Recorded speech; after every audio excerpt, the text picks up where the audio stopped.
할렐루야. 할렐루야. 우리 옆에 있는 분들과 함께 서로 문안해 볼까요? 우리 옆에 분들 보시고 사랑하고 축복합니다. 우리 좀 문안해 볼까요? 우리 안에 사랑이 넘쳤으면 좋겠습니다. 그렇죠?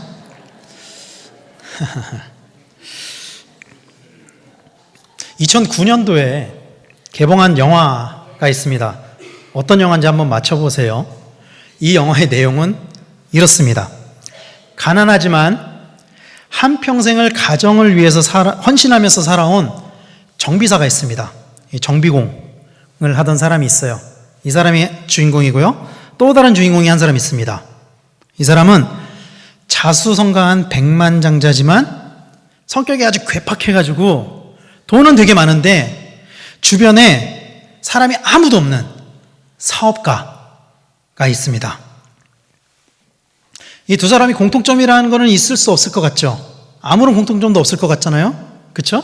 근데 이 두 사람의 공통점이 있습니다. 한 가지는 오직 앞만 보고 달려왔다는 것, 그리고 그 끝이 얼마 남지 않았다는 거예요. 그리고 그 끝이 얼마 남지 않았다는 것을 본인들도 알고 있었다라는 것. 자, 이 두 사람이 어쩔 수 없이, 정말 어쩔 수 없이 한 병실에 묵게 되었습니다. 그 병원의 규칙이 무조건 모든 환자들은 2인 1실 해야 되겠어. 이 돈이 많은 사업가도 어쩔 수 없이 2인 1실 병실에 딱 들어가게 됐는데 이 두 사람이 같은 병실에 딱 들어가게 된 거예요. 우연히. 같이 지내다가 어느 날 우연히 이 사업가가 이 정비사의 메모를 보게 됩니다. 이 메모, 이렇게 정비사가 평소에 극적지게 해놨던 메모가 있었던 것 같아요. 그 메모를 보니까 정말 사업하는 이 돈 많은 사람이 보기에는 정말 아무것도 아닌, 정말 언제나 자기가 할 수 있는 그런 일들이었던 것 같아요. 예를 들면 에펠탑을 바라보면서 에스프레소를 마시기, 이런 류의 돈 많은 사업가가 보기에는 아주 소소한 그런 것들이었던 거죠. 그래서 이 사업가가 제안을 합니다. 그거를 우리가 같이 한번 이뤄보자고. 그래서 두 사람이 여행을 떠나게 돼요. 그래서 그 메모에 나온 것들을 하나씩 하나씩 두 사람이 해나가는 거예요. 자, 이 영화의 제목이 무엇일까요? 아시네요? 이 영화의 제목이 버킷리스트입니다. 버킷리스트. 이 버킷리스트는 원래 어디서부터 나타난 말이냐면요, 이 뜻이 중세시대에, 좀 말씀드리기 좀 그렇지만 중세시대에 자살할 때 목에 밧줄을 감고 반대쪽에는 이렇게 걸어서 양동이를 이렇게 매달아 놓고 그걸 발로 탁 차버리는 것. 원래 거기에서 시작됐대요. 그래서 이게 어떻게 바뀌어왔냐면은 죽음을 앞둔 사람이 죽기 전에 꼭 해야 되는 일, 자기가 꼭 하고 싶은 일, 그것을 나타내는 리스트, 이거를 버킷리스트라 그러죠. 한동안 되게 유행했던 말이잖아요. 그렇죠? 지금도 많이 쓰고 있는 말이고. 여러분의 버킷리스트는 무엇입니까? 저한테 버킷리스트가 뭐냐고 물어보면은 저는 워낙 여행 다니는 걸 좋아해가지고 정말 놀라운 자연 환경들을 죽기 전에 보고 싶은 것들이 되게 많거든요. 모든 사람들에게 버킷리스트를 쓰라 그러면 뭔가 막 쓸 거예요. 아마 누구나 다 만족하면서 살지는 못하기 때문에 다 원하는 것들이 있을 것입니다. 근데요, 여러분, 예수님에게도 버킷리스트가 있었던 것 같습니다. 예수님에게도요.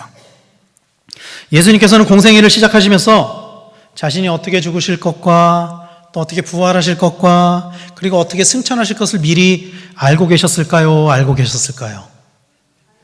아마 알고 계셨을 거예요. 예수님은 알고 계셨습니다.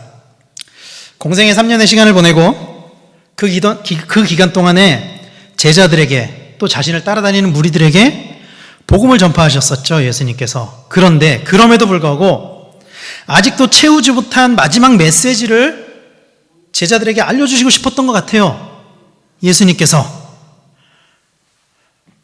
그 기간은 부활하시고 승천하시기까지 예수님에게 주어진 기간은 단 40일. 그러니까 예수님이 아셨던 거예요. 이미 부활하셨을 때부터 나는 40일 뒤에 이제 하나님 곁으로 가야 된다. 그러면 내가 40일 동안 뭘 할까? 내가 마지막으로 가장 중요한 것 무엇을 해야 될까? 자, 그 기간 동안 예수님이 무엇을 가장 하고 싶으셨을까요? 제가 예수님이라면은 그동안 제자들과 하지 못했던 것들을 하고 싶었을 것 같아요. 야, 수고했어. 이제 됐어. 이제 내가 부활했으니까 이제 됐어. 그러니까 우리 좀 맛있는 것도 좀 먹고, 그리고 저기 사해 구경 못 가봤지? 사해도 한번 가보자. 그래, 저 멋있는 로마도 한번 구경 가보자. 저라면 그랬을 것 같아요. 마지막 제자들, 이제 복음을 전해야 되는 그 제자들, 또 순환을 당해야 되는 그 제자들, 마지막 앞두고 막 위로하고 막 그러고 싶었을 것 같아요. 저라면은. 근데 예수님은 그 마지막 그 귀한 시간을 하나님 나라를 가르치는데 보내셨습니다. 하나님 나라를 가르치는데 보내셨어요. 성경에는요, 예수님이 그 40일 동안 다른 일을 했다는 흔적이 나와 있지 않습니다. 그 40일 동안 하나님 나라의 일을 가르치셨다. 그렇게 나와 있습니다. 예수님에게 있어서 가장 안타까웠던 것은 아마도 아직도 제자들이 하나님 나라의 복음을 완전히 이해하지 못했던 것, 이게 예수님에게 가장 안타까웠던 것이 아닌가 싶어요. 그래서 예수님은 제자들에게 하나님 나라를 가르치시면서 마지막 40일을 보냈던 것 같습니다. 근데 여러분, 한번 생각을 좀 해보자고요. 예수님이 이 사실을 딱 부활하고 났는데 깨달으신 걸까요? 그 전까지 생각을 안 하고 계시다가 딱 이제 부활하시고, 아, 이제 40일밖에 안 남았어. 그동안 내가 제대로 가르치지 못한 게 뭐지? 제자들이 아직도 잘 모르는 게 뭐지? 아, 그래. 하나님 나라. 이걸 가르쳐야 되겠다. 이러셨을까요, 예수님이? 아니에요. 사실 예수님은 하나님 나라에 대해서 계속 가르치셨어요. 계속 가르치셨습니다, 예수님이. 제자들에게. 여러분, 예수님께서 외쳤던 그 외침, 설교, 예수님 첫 번째 설교 요약하면 어떤 말씀입니까? 회개하라. 천국이 가까이 왔느니라. 이거잖아요. 예수님이 외쳤던 메시지의 핵심이 이거잖아요. 회개해라. 천국이 가까이 왔느니라. 이거였거든요. 예수님은 꾸준히 하나님 나라를 가르치셨습니다. 그리고 예수님이 이 땅에 오신 가장 중요한 이유 중에 하나는 하나님 나라를 가르치는 것이었어요. 사랑하는 성도 여러분, 복음의 핵심은 하나님 나라인 줄로 믿으시길 바랍니다. 여러분, 우리가 예수님을 믿는 궁극적인 이유가 무엇입니까? 우리가 예수를 믿는 궁극적인 이유가 무엇입니까?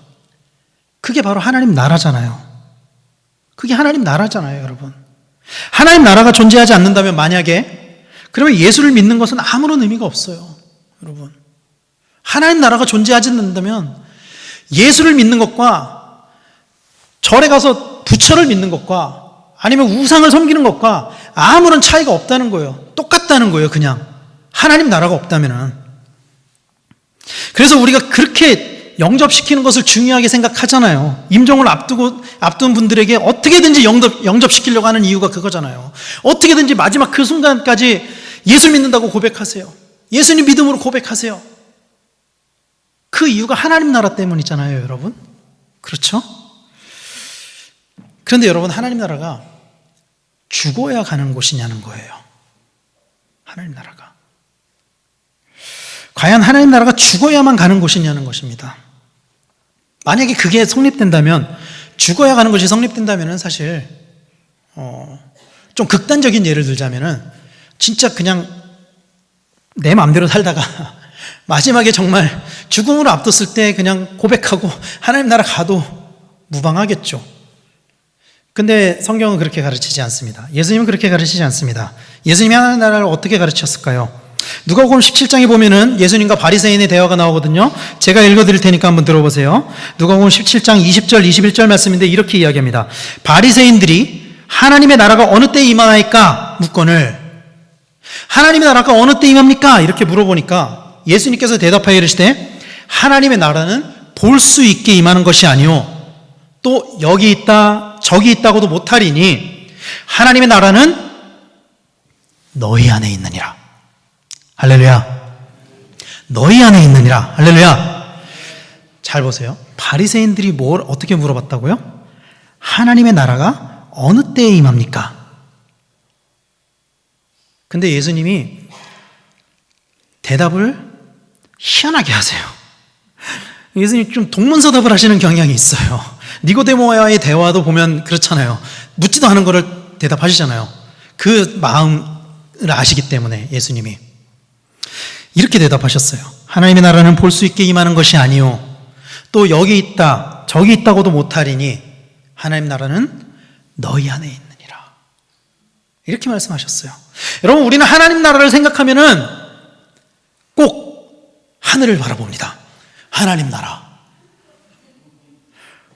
하나님 나라가 어디에 있죠? 물어보면은 거의 대부분이 하늘을 가리킵니다. 그렇죠? 왜냐하면 우리는 위치 개념적으로 하나님의 나라가 있다고 생각하기 때문이에요. 하나님 나라가 어디 있냐, 어디 있냐, 어디 있냐. 마치 뭐 부산은 저기에 있고 광주는 저기에 있고 그런 것처럼 하나님 나라도 우리가 눈에 보이는 어딘가에 있다라고 그런 개념으로 생각하기 때문에 하나님 나라가 어디 있습니까? 물어보면은 하늘을 바라본다니까요. 거의 대부분이. 그리고 하나님 나라에 관해서 우리가 천국이라고 이야기를 하죠. 그렇죠? 근데 천국이라고 표현하는 데는 사실 마태복음의 영향이 굉장히 크거든요. 이 천국이라는 표현이 거의 마태복음에만 나와요. 유난히 마태복음에만 나와요. 이 천국이라는 개념 때문에 또 하나님 나라를 물어보면 하늘을 봐요. 하늘나라. 이렇게. 근데 왜 마태복음에서 천국이라고 표현을 했느냐는 거예요. 그 이유가 뭘까요, 여러분? 이건 마태복음의 독자와 관련이 있거든요. 그러니까 마태복음이 누구를 위해서 쓰여졌느냐, 마태복음을 읽는 사람이 누구냐, 이것과 관련이 있거든요. 이 마태복음이 누구를 위해서 쓰여졌냐면요, 유대인 출신 그리스도인들을 향해서 쓰여진 책입니다. 마태복음이. 그러니까 우리가 잘 알고 있는 것처럼 사실은 유대인들은요, 하나님이라는 이름, 야훼라는 이름을요, 우리처럼 마음대로 부르지 못했어요. 그 이름을 너무나도 거룩하게 여겼어요. 심지어는 어느 정도로 거룩하게 여기냐면은 글을 막 쓰다가 야훼라는 단어가 딱 나오면은 쓰던 붓을 꺾어버립니다. 그리고 새 붓을 가져다가 야훼를 딱 씁니다. 그럴 정도로 우리에게는 너무 익숙한 단어잖아요. 사실 하나님이라는 게. 우리는 너무나도 쉽게 쓰는 단어잖아요. 근데 이스라엘 사람들에게는, 유대인들에게는 이게 굉장히 어려운 단어였던 거예요. 그래서 마태는 이것을 천국, 하늘나라 이렇게 표현한 것이죠. 그래서 원래 하나님 나라는 위치적인 개념이 아니에요. 천국, 그 하늘천, 나라 국자를 쓰는 그 천국, 위치적인 개념이 아니고 하나님 나라는 그 위치적인 개념으로는 설명이 안 됩니다. 더군다나 지금 과학이 이렇게 발달했는데 옛날에는 뭐 이렇게 봐서 그래 우리가 안 보이는 어딘가에 있을 거야 라고 생각할 수 있을지 모르겠지만 지금은 그런 시대도 아니잖아요, 사실. 그렇죠? 그래서 위치적으로 우리가 하나님 나라를 판단하면 안 된다라는 거예요. 그래서 예수님은 하나님 나라가 너희 안에 있다고 말씀하신 것이죠. 그렇다면 하나님 나라가 우리 안에 있다는 것이 무엇을 의미하는 거냐는 거예요. 요한복음 14장에 보면 하나님 나라가 우리에게 주어지는 것이 무엇이냐? 무엇이 하나님 나라가 우리가 어떻게 그러면 우리 안에 하나님 나라가 주어지냐에 대한 단서가 있는데요. 요한복음 14장 26절 27절 말씀입니다. 이렇게 이야기합니다. 보혜사 곧 아버지께서 내 이름으로 보내실 성령, 그가 너에게 모든 것을 가르치고 내가 너에게 말한 모든 것을 생각나게 하리라. 하나님 나라에 대한 것을 생각나게 하리라. 그러면서 평안을 너희에게 끼치노니 곧 나의 평안을 너희에게 주노라. 내가 너희에게 주는 것은 세상이 주는 것과 같이 아니하니라. 너희는 마음에 근심하지도 말고 두려워하지도 말라. 이렇게 말씀하시고 있습니다. 이렇게 말씀하고 있어요.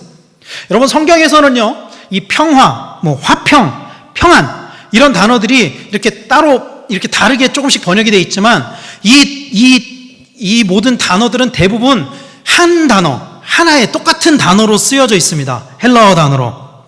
그것이 바로 에이레네라는 단어입니다. 에이레네. 그런데요, 여러분, 이 에이레네라는 이 단어는요, 사실 이 로마 시대에, 성경이 쓰여졌을 시대에, 예수님의 시대에 사실 잘 쓰는 단어는 아니었어요. 평화를 뜻하는 다른 단어가 있었는데 그 단어가 훨씬 더 많이 쓰여졌다는 거예요, 로마에서는.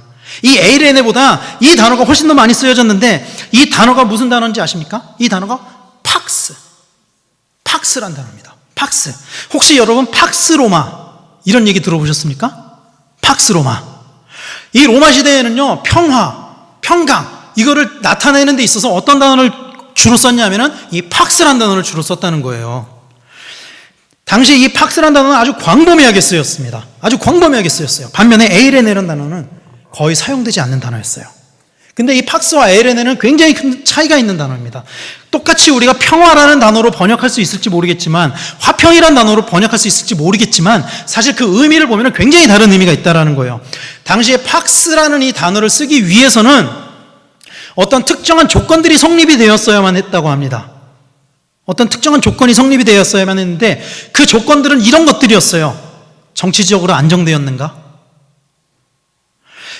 경제적인 어려움이 없는가? 전쟁이 일어나지 않았는가? 이런 조건들이 성립될 때 이 팍스란 단어를 쓸 수 있었다는 거예요. 그래서 그 로마 시대 전체를 다 팍스로마라고 하지 않잖아요. 팍스로마라고 할 만한 그 시대는 로마 전체 그 왕들 중에서도 한 5개 왕의 시대밖에 안 된대요. 이게 다 성립이 돼야 되니까. 그러니까 평화로운 것 같아도 어딘가에서 전쟁이 벌어지고 있으면 팍스로마를 쓸 수 없다는 거예요. 평화로운 것 같아도 경제적인 어려움이 어딘가에 있다면 팍스로마를 쓸 수 없다는 것입니다. 정치적으로 안정되어 있다면 이 단어를 쓸 수 없다는 거예요. 즉, 이 팍스에서 이야기하는 이 평화는요, 외부로부터 오는 것, 외부로부터 오는 것을 이야기하는 거예요. 이 팍스는. 외부로부터 온다는 것은 무슨 뜻인지 아십니까? 언제든지 이 조건이 무너진다거나 혹은 이거보다 더 강한 조건, 더 강한 자가 나타나면은 이 팍스를 빼앗길 수도 있다라는 거예요. 조건에 의해서. 팍스는. 반면에 에이레네는요, 내부로부터 오는 평안을 이야기하는 거예요. 내 안으로 오는 평안. 그래서 이것은 그 누구도 빼앗을 수 없는 평안이라는 거예요. 이 에이레네가. 그래서 이 에이레네는요, 여러분, 전쟁 중에도 일어날 수 있습니다. 전쟁 중에도 평안이 일어날 수 있어요. 환난 중에도 평안이 이루어질 수 있어요. 에이레네가. 경제적인 어려움 가운데도 평안이 주어질 수 있습니다. 그래서 예수님이 주시는 이 평안을 세상에 주는 것과 같지 않다. 그렇게 말씀하셨던 것이죠. 그리고 이 에이레네란 단어가 구약에서는 어떻게 쓰였는지 아시죠? 다 샬롬. 이 단어죠. 샬롬. 많은 그리스도인들이요, 예수님이 주시는 평안을 누리기를 원한다고 고백해요. 많은 그리스도인들이. 이미 다 많은 그리스도인들이 성경을 보신 분들이라면은 하나님의 나라가 우리 가운데 임하는 것을 알고, 그리고 그것이 우리 가운데 실제로 이루어지기를 소원해요. 하나님이 우리 안에 거하시고 우리 안에 참 평화가 누려지기를 소원한다고요. 근데 솔직히 우리가 원하는 평안이, 그리스도인들이 누리고 싶어하는 그 평안이 팍스로부터 오는 평안이 아닌지 우리는 스스로를 점검해 봐야 돼요, 여러분. 우리가 진짜로 원하는 평안이 무엇이냐는 거예요. 여러분, 이 팍스의 평안은요, 누구나 누릴 수 있어요. 그리스도인이 아니어도 누릴 수 있어요, 이거는. 그 조건만 성립되면은 평안하니까, 내가 원하는 것들만, 이 세상적인 것들만 다 이루어지면은 평안하니까 이거는 꼭 그리스도인이 아니어도 누릴 수 있는 평안입니다. 그러나 에이레네의 평안은요, 누구나 누릴 수 있는 평안은 아니에요, 여러분. 이것은 우리가 입버릇처럼 이야기하는 샬롬, 이것은요, 아무나 누릴 수 있는 평안이 아니에요. 이것은. 여러분, 우리가 진짜 힘들고 넘어지고 낙심될 때 평안을 누리실 수 있으십니까? 만약에 그게 안 된다면요, 우리는 어쩌면은 팍스의 평안을 구하고 있는지도 몰라요. 어쩌면은. 사실 제가 이 말씀을 준비하면서 내가 이 말씀을 전할 자격이 될까? 나도 때로는 넘어지고, 나도 너무 힘들면은 내 안에 평안이 뺏기고, 그런 때가 수도 없이 내 삶 가운데 반복되어지는데 내가 이 말씀을 전할 자격이 될까? 내 말씀을 준비하다 보니까 하나님이 이렇게 몰고 가시니까 다 똑같다고요, 우리는 그 샬롬을 누리기를 원한다고 이야기하지만, 때로는 우리 자신을 돌아볼 때 때로는 우리는 팍스를 원할 때도 있다라는 거예요, 사실.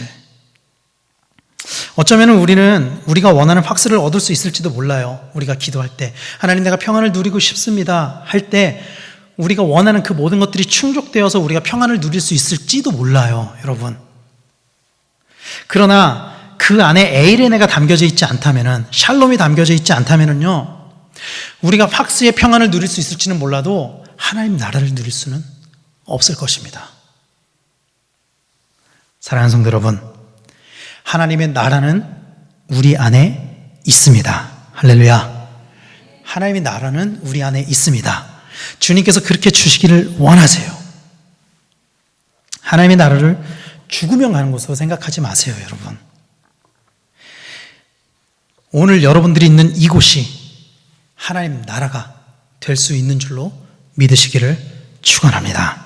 물론 그렇게 되기 위해서는 우리 안에 예수님이 주시는 참 평화가 이루어져야 돼요. 몹시도 어려운 일이지만 우리 안에 진짜 어떤 상황과 어떤 환경과 어떤 조건에 상관없이 내가 갑자기 오늘 내 사업이 무너진다고 할지라도 내 자녀가 갑자기 어떤 문제가 생긴다고 할지라도 혹은 내가 직장에서 갑자기 무슨 문제가 생긴다고 할지라도 그럼에도 불구하고 누릴 수 있는 이 평안, 이것이 우리에게 누려져야만 이게 진짜 에이렌의, 진짜 샬롬의 평안이라는 것입니다.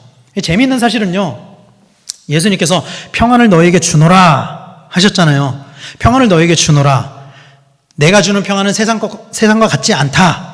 그러니까 팍스가 아니라 에이렌의 평안, 내가 주는 것은 에이렌이야, 팍스가 아니야. 그렇게 말씀해 주시면서 동시에 보혜사를 주시겠다고 말씀하셨다는 거예요. 사실은 정확히는 보혜사를 주시겠다고, 너희를 돕게 해줄게, 성령께서 너희를 그 하나님 나라를 알게 기억나게 해주실 거야, 그러면서 평안을 준다, 이렇게 말씀하셨다는 것이죠. 사랑하는 성도 여러분, 우리가 이 에이렌의 참된 평화를 누리기 위해서는 사실은 우리 힘만으로는 어려워요. 불가능하죠. 어떻게 우리 힘만으로 가능하겠습니까? 우리는 여전히 연약하고 부족하잖아요. 우리는 항상 넘어지잖아요. 우리는 죄를 향해서 달려가잖아요. 언제든지. 그리고 우리는 언제든지 세상 것들을 보고서 만족하기를 원하고, 우리는 그것들을 구하고 있잖아요, 사실. 그래서 우리 힘만으로는 사실은 이 샬롬, 에이렌을 누리기가 너무나도 어렵다는 거예요. 그래서 우리는 하나님의 도우심을 구해야 됩니다. 하나님 도와주세요. 하나님 도와주세요. 우리가 샬롬을 누리기를 원합니다. 그리고 그것을 위해서 성령을 보내주신다고 예수님 말씀하시는 거예요. 사랑하는 성도 여러분, 성령이 우리 가운데 임하실 때 평안이 우리에게 주어지고, 그럴 때 하나님 나라가 이루어진다는 사실을 믿으시길 바랍니다. 여러분, 하나님 나라를 누리기를 원하십니까? 여러분 안에 하나님 나라가 임재하기를 원하십니까? 성령님의 임재를 구하세요. 성령님 도와주세요. 성령님 내 안에 거해주세요. 성령님 나의 주인이 되어주세요. 내 안에 그 성령님께서 완전한 샬롬, 에이레네를 채워주세요. 여러분 그렇게 구하십시오. 하나님께서 채워주실 줄로 믿습니다. 그렇다면 이 성령이 우리 안에 충만하게 임할 때 어떤 일이 일어나느냐는 거예요. 우리 삶이 어떻게 되느냐는 거예요. 이게 임할 때. 성령이 우리 안에 충만하게 임할 때 우리 안에 일어나는 일들을 성경에서는 성령의 열매라고 하면서 9가지를 이야기하고 있어요. 기억하시죠? 이 9가지 뭐죠? 사랑과 희락과 화평과 오래 참음과 자비와 양성과 충성과 온유와 절제니. 그렇죠? 이게 좀 말이 어려워서 제가 우리말 성경 버전, 다른 버전으로 한번 읽어드릴게요. 이거 양선 이런 건 좀 어렵잖아요. 다시 읽어드릴게요. 그러나 성령의 열매는 사랑과 기쁨과 화평과 오래 참음과 친절과 선함과 신실함과 온유와 절제입니다. 이렇게 이야기를 하고 있어요. 이것을 금지할 율법은 없대요. 자, 보세요. 우리는요, 성령 충만을 위해서 기도하면서, 하나님 성령이 내 안에 임하여 주시옵소서 기도하면서, 성령이 충만하면 우리에게 일어날 변화에 대해서 어떻게 생각하시는지 아세요? 대부분의 그리스도인들은 성령이 충만하게 우리에게 임할 때 일어나는 변화에 대해서 방언, 성령이 임하시면 방언함, 통변, 예언, 신유, 이런 은사, 능력, 파워, 성령이 우리 안에 충만하게 되면은 이런 것들이 나타난다고 생각하죠. 물론 틀린 말은 아니에요. 성령이 우리에게 임하실 때 하나님이 은사를 주시기도 하지만, 근본적으로 성령이라는 씨앗이 우리 안에 탁 자리 잡아서 그것이 자라고 열매를 맺게 될 때 우리 안에 누려지는 그 열매들은 능력이라고 이야기하지 않아요. 여러분, 이 성령의 9가지 열매는요, 능력을 이야기하지 않습니다. 어디에 방언이 있습니까? 어디에 예언이 있습니까? 어디에 신유가 있습니까? 이 9가지 열매 중에. 그러면 이 9가지 열매가 뭘까요, 여러분? 성품입니다. 성품. 이 9가지 열매를 한마디로 정의하면요, 사복음서에 나타난 예수님의 성품이 될 거예요. 예수님의 성품을 닮아가는 것이 하나님 나라를 누릴 수 있는 길이라는 거예요, 여러분. 내 안에 예수님이 거하셔서 예수님이 주시는 참된 평화가 내 안에 임해서 이 성령의 9가지 열매, 사랑하고 기뻐하고 그리고 화평하고 또 오래 참고 또 친절하게 대하고 다른 사람과, 그 다음에 다른 사람에게 선함으로, 또 한결같은 신실함으로, 그리고 온유한 마음으로, 그리고 내가 하고 싶은 것들을 때로는 절제함으로. 여러분, 이게 성령의 열매고 이게 하나님 나라를 누릴 수 있는 키워드라는 거예요. 그래서 성경에서는 이렇게 이야기하잖아요, 우리에게. 그리스도의 장성한 분량에 이르기까지. 그리스도의 장성한 분량에 이르기까지. 이렇게 이야기를 하잖아요, 여러분. 이 그리스도의 장성한 분량이라는 것은요, 여러분, 예수님이 가는 데마다 병자를 고치셨으니까 그래, 나도 그만큼 병자를 고쳐야지, 이게 아니고 예수님의 성품, 예수님의 그 온유함, 예수님의 그 사랑하심, 예수님의 그 선하심, 이것들이 우리 안에서 자라나는 것, 이것을 의미하는 줄로 믿으시길 바랍니다. 그래서 하나님 나라를 누리는 것은요, 여러분, 우리의 환경이 바뀌는 것을 의미하는 것이 아니에요. 우리의 환경이 뭔가 더 좋아지고, 우리가 뭐 사업이 더 나아지고, 이런 뭐 더 좋은 집에 갑자기 살게 되고, 차가 바뀌고, 이런 것들로 누리는 것이 하나님 나라가 아니라는 것입니다. 하나님 나라를 누린다는 것은요, 죄송합니다. 하나님 나라를 누린다는 것은요, 나 자신이 바뀌는 것, 내가 바뀌는 것, 이것을 이야기하는 거예요, 여러분. 사랑하는 성도 여러분, 내가 바뀔 때 하나님 나라가 우리 안에 주어지는 줄로 믿으시기를 축원합니다. 이거 쉬운 일 아니에요. 계속 얘기하지만 사실 쉬운 일 아니에요, 여러분. 사람 바뀌는 거 진짜 어렵습니다. 그거 진짜 어려워요. 어려워요. 저도 말해 뭐 하겠습니까? 저도 진짜 잘 안 바뀌더라고요. 이게 어렵습니다.